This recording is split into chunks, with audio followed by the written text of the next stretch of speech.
Bună! La activitatea matematică pe care o avem astăzi vom completa șiruri de anumite elemente sau de cifre și vom învăța care sunt vecinii numerelor.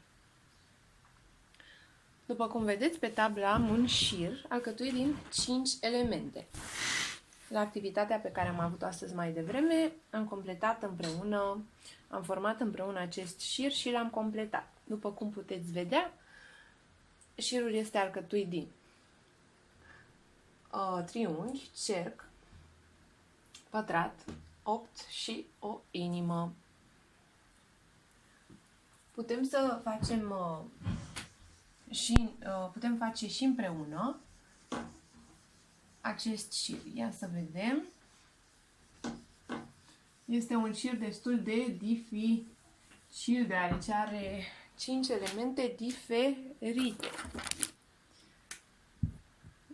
Și ca să-l completăm, trebuie să luăm de la capăt, de la început. Adică, pentru început vom pune triunghi.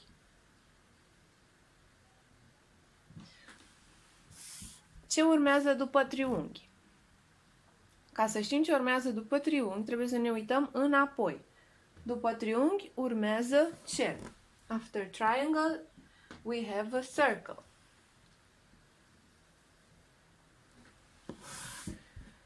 Dar după cerc, ce urmează? După cerc urmează elementul pătrat. Așa că aici vom desena un pătrat. Okay. Și după pătrat ce urmează? Ca să știm ce urmează după pătrat, ne uităm înapoi. După pătrat urmează 8, cifra 8. Și după cifra 8 avem... Ce avem? O inimă. Da? Așa că vom face aici o inimă. Bun. Acesta este șirul nostru de elemente. Deci ați înțeles cum se completează un șir de elemente. De fiecare dată, ca să vedem ce urmează, trebuie să ne uităm la modelul dat. Modelul inițial, da? Acesta este un șir de elemente. Haideți să realizăm altul. Voi șterge șirul acesta pentru ca să nu vă deruteze. Haideți să vedem altul.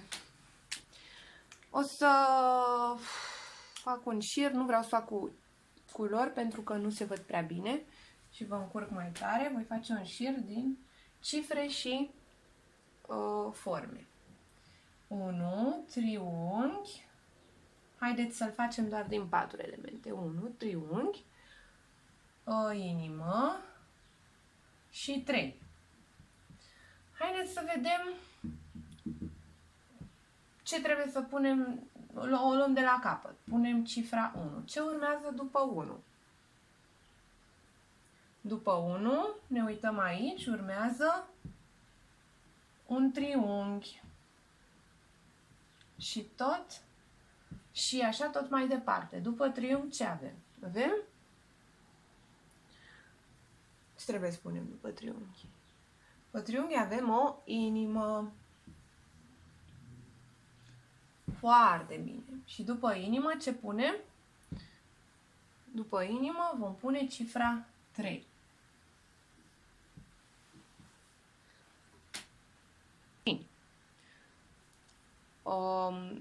Cum și noi avem vecini, ce înseamnă vecini? Adică cele mai apropiate numere, asta înseamnă vecinii numerelor. Cum și noi avem vecinii noștri, adică persoanele care stau lângă noi, în față, în spate, în dreapta, în stânga, da? Haideți să vedem ce înseamnă vecinii unor numere. Ok, voi scrie cifrele de la 1 la 5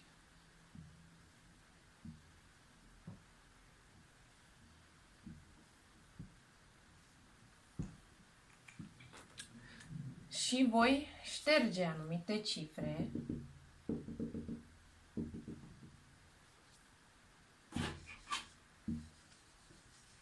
Am scris doar ca să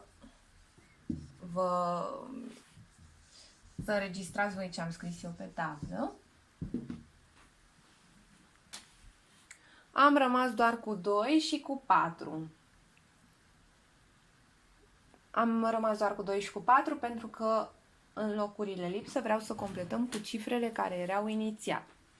Haideți să vedem care sunt vecinii lui 2. Vecinii lui 2 sunt 1 și 3. Da? 1 și 3. Dar vecinii lui 3, care sunt? Vecinii lui 3 sunt cifra 2 și cifra 4. Vecinii sunt cifra care se află în față și cifra care se află în spate, după cifra corespunzătoare. Dar vecinii lui 4. Vecinii lui 4 sunt cifra 3 și cifra 5. Ok. Haideți să vedem acum și voi veți face acasă același exercițiu. Care sunt vecinii cifrei 2?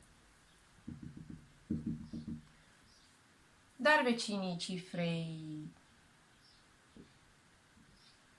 4. Cum nu mai avem niciun element ajutător. Vecinii cifrei 2 sunt, dacă v-ați dat seama foarte bine, cifra 1 și cifra 3. Da? Iar vecinii cifrei 4 sunt cifra 3 în față, cifra 5 în spate. La fel puteți face voi acasă și cu cifra 5,